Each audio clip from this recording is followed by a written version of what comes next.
ketika suami berbuat jahat, haruskah istri bertahan? Saya harus mengatakan sebuah kesedihan karena fakta bahwa ada suami yang jahat, bahkan dalam pernikahan Kristen. Dan hari ini ketika saya menyampaikan topik ini tidak berarti bahwa itu semata-mata ada hanya suami yang jahat, tetapi juga bisa terjadi istri yang jahat. Tapi fokus kali ini kita membicarakan tentang ketika suami berbuat jahat. Kemudian harapan yang terbesar di dalam penyampaian topik ini adalah untuk membela hak-hak istri Kristen. Supaya ketika di dalam pernikahan menghadapi keadaan yang sangat sulit dan berat, tetap berhasil untuk menggenapkan rencana Tuhan di dalam hidup para istri-istri Kristen sesuai dengan panggilan hidupnya. Di dalam Alkitab dikisahkan tentang seorang perempuan yang sangat saleh dan baik, tetapi bersuamikan suami yang jahat, yaitu Abigail dengan suami yang bernama Nabal. Alkitab menjelaskan tentang Nabal ini, boleh saya katakan mewakili, menggambarkan suami-suami yang jahat, kejam, amat sadis, mungkin sekali melakukan kekerasan fisik dan mungkin berzina, dan semua kondisi yang membuat Abigail seharusnya tidak sanggup bertahan. Di dalam 1 Samuel pasal 25 dikisahkan bahwa nanti sampai akhir hidup Nabal, ternyata Abigail masih bertahan, dibaca tidak bercerai. Bahkan ketika Abigail mendengar bahwa suaminya yang jahat itu sedang menghadapi sebuah ancaman yang mungkin akan mengakibatkan kematiannya, karena suaminya yang jahat itu telah menghina Raja Daud dalam pelarian dikejar oleh Saul. Ketika Raja Daud meminta untuk bekal makanan untuk prajurit, ternyata dihina oleh suaminya dan menimbulkan murka dalam hati Raja Daud dan memutuskan untuk membunuh. Sebenarnya bagi seorang Abigail yang sangat menderita, yang putus asa, dan mungkin sudah meratapi hidupnya yang tidak bahagia, bukankah ini kesempatan baik bahwa suaminya yang jahat itu akan meninggal dan boleh dianggap sebagai hukuman Tuhan? Tetapi yang sangat mengagumkan, Abigail memutuskan untuk menghadapi Raja Daud dan mengatakan hal-hal yang membuat Raja Daud tidak melakukan tindakan yang akan membunuh suaminya. Apa yang sebenarnya menjadi prinsip hidup Abigail yang kita akan belajar?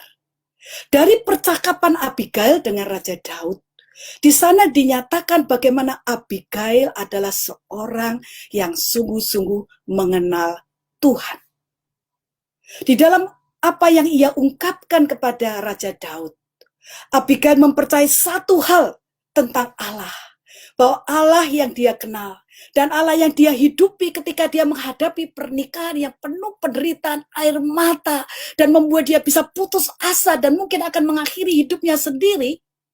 Ia percaya bahwa Allah yang dia kenal adalah Allah yang providensial. Di dalam perjanjian baru, Tuhan Yesus menjelaskan dengan sangat detail apa pengertian Allah yang providensial. Di dalam Matius pasal yang ke-10 ayat 29 dan 30, dikatakan, bukankah burung pipit dijual 2 ekor seduit? Namun seekor pun daripadanya tidak akan jatuh ke bumi di luar kehendak Bapamu. Dan kamu, rambut kepalamu pun terhitung semuanya.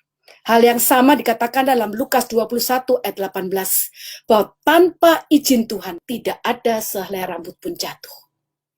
Marilah kita akan belajar bersama bagaimana percaya kepada Allah yang providence, Allah yang memelihara, Allah yang in charge, sehingga tidak ada sesuatu pun yang terjadi dalam hidup kita jikalau Tuhan tidak mengizinkan.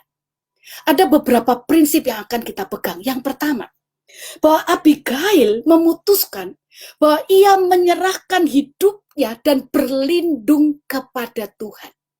Tuhan menjadi hiding place.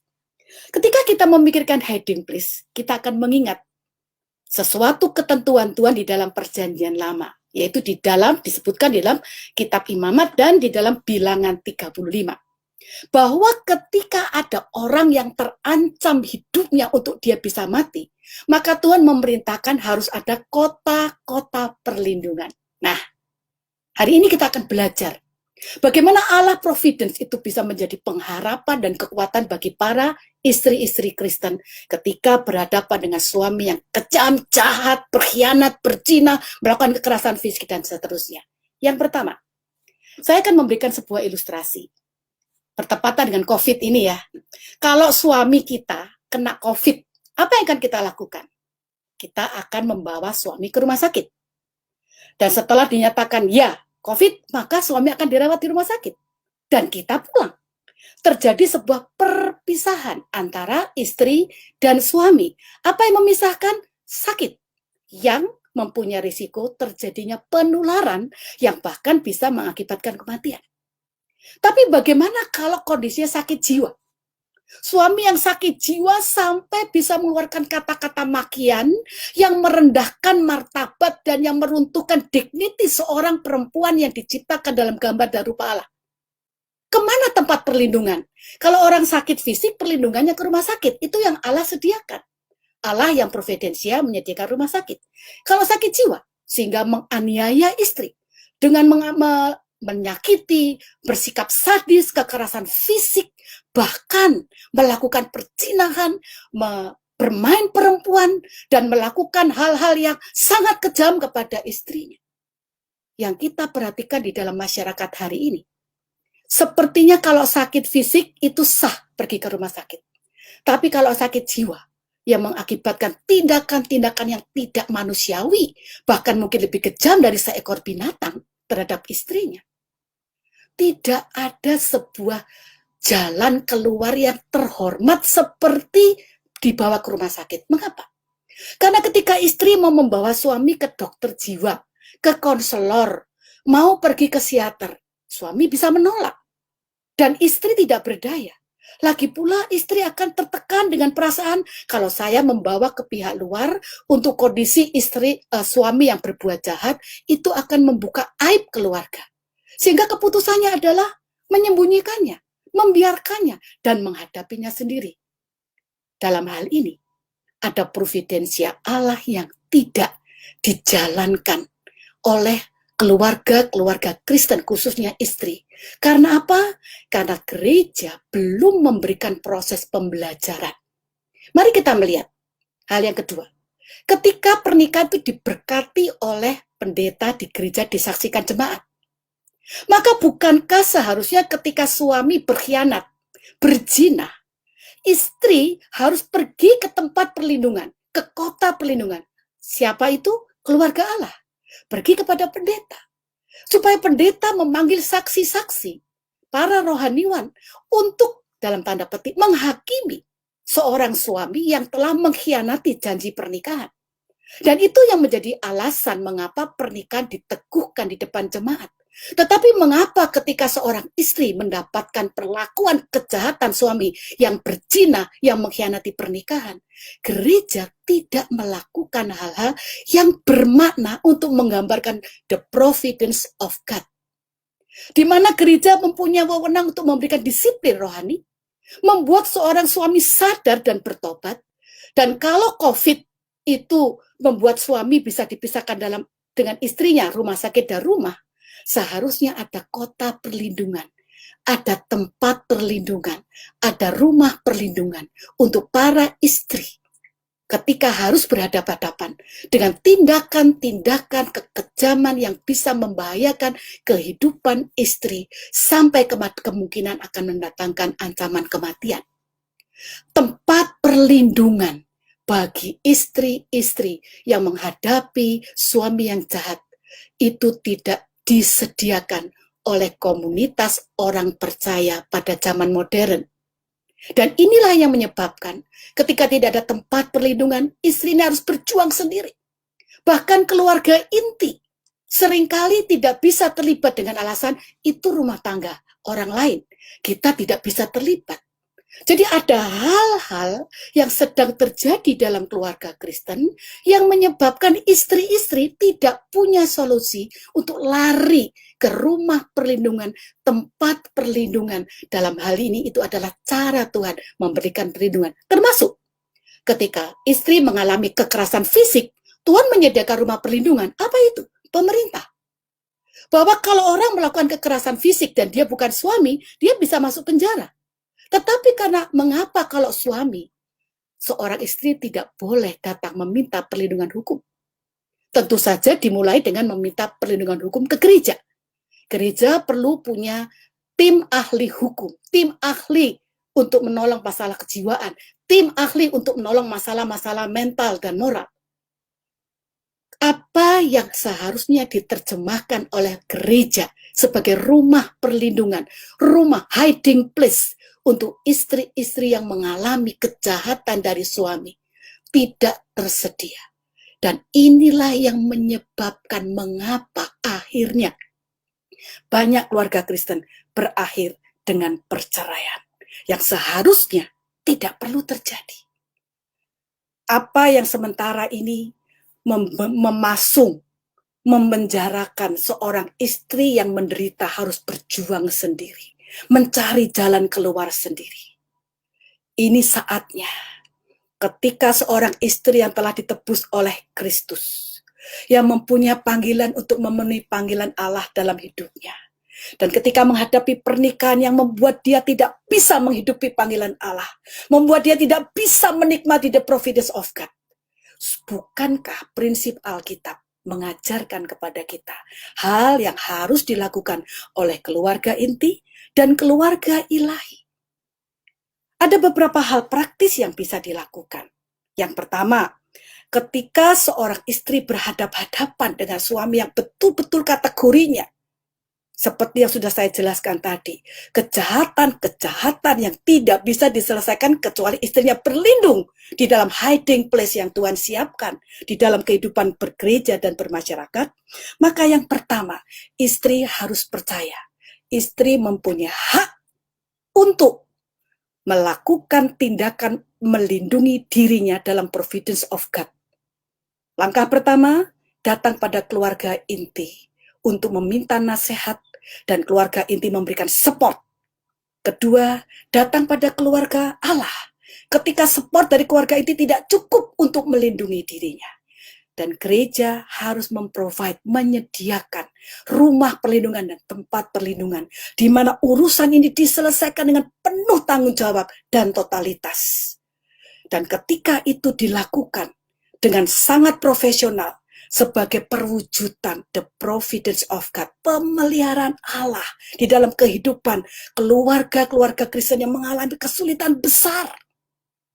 Biasanya yang disediakan oleh gereja adalah mengadakan seminar bagaimana menjadi pria yang sejati, menjadi istri yang bijak. Tetapi hal-hal seperti ini tidak cukup untuk melindungi seorang istri yang berhadapan-hadapan setiap hari. Dan menurut saya itu sangat tidak adil ketika untuk penyakit COVID yang bisa mendatangkan kematian, pergi ke rumah sakit itu dianggap sesuatu yang baik dan baik-baik saja, tidak menimbulkan aib. Mengapa ada sebuah image, sebuah pola pikir yang mengatakan kalau seorang istri pergi berjuang ke konselor, ke psikiater, pergi kepada ahli hukum yang disediakan oleh gereja, itu dianggap sebagai sesuatu yang tidak patut dilakukan, karena itu membuat malu keluarga. Dan akhirnya, rencana iblis untuk membuat gagal tujuan pernikahan itu terjadi. Karena sebuah sistem yang didesain oleh gereja menyediakan gereja sebagai rumah perlindungan, kota perlindungan, hiding place sebagaimana sudah diajarkan di dalam firman Tuhan. Itu tidak disediakan secara terbuka. Di mana gereja di dalam mimbar-mimbar perlu mengumumkan bahwa untuk keluarga Kristen yang pemberkatan nikahnya dilakukan di gereja mempunyai hak-hak untuk mendapatkan perlindungan gereja. Sehingga ketika istri Kristen mencari perlindungan, itu tidak dianggap sebagai sesuatu yang tidak baik. Hari ini kita melihat bahwa ending dari kisah Abigail, waktu dia berlindung kepada Allah, pada saat dia pulang ke rumah setelah dia berbicara kepada Daud dan Daud membatalkan rencana untuk membunuh Nabal, dia menyampaikan kepada suaminya pada hari esok. Dengan penuh bijaksana, Abigail menyampaikan bahwa ia telah melakukan hal-hal yang seharusnya. Apa yang terjadi? Pembelaan Tuhan berlaku. Nabal mengalami yang disebut dia berhenti dan membatu. Itu kalau memakai bahasa sekarang itu kemungkinan besar stroke. Selama 10 hari, Nabal tidak bergerak. 10 hari kemudian, Nabal mati. Nabal menerima hukuman dari Tuhan tanpa ada catatan dalam Alkitab bahwa Nabal bertobat. Pembelaan Tuhan, perlindungan Tuhan untuk seorang Abigail. Ini menjadi sebuah kekuatan bagi para istri. Bahwa kalau kita atau ada orang yang kita kenal membutuhkan kota perlindungan, tempat perlindungan, maka itu adalah hal yang boleh kita bela, kita dukung, dan kita melakukannya dengan segenap hati sebagai saudara-saudara yang menerjemahkan the providence of God. Biarlah Tuhan memberikan kepada kita dan pemimpin-pemimpin gereja untuk melakukan hal-hal yang harus dilakukan, yang karena tidak dilakukan dengan jelas, dengan kuat, melahirkan banyak keluarga Kristen terpaksa mengakhirinya dengan bercerai. Padahal seharusnya ketika prinsip Alkitab ini dapat dijalankan dan istri-istri mempunyai keberanian untuk lari ke kota perlindungan, mencari perlindungan, dan mendapatkan jawaban, keluarga-keluarga Kristen akan dapat bertahan. Suami-suami yang harus dipenjara, mungkin harus didisiplin rohaninya, mengalami disiplin gerejawi, melalui berbagai macam hal, mereka akan mengalami disiplin dari Tuhan, mendatangkan pertobatan. Dan itulah artinya gereja sebagai persekutuan orang percaya yang mendukung perjalanan bersama, mensyukuri penebusan Tuhan Yesus, dan memenuhi panggilan Tuhan sampai kita bertemu dengan Tuhan. Kiranya Tuhan memberkati kita, dan kita boleh percaya the providence of God tidak ada sehelai rambut jatuh kecuali diizinkan oleh Tuhan. Tuhan memberkati. Amin.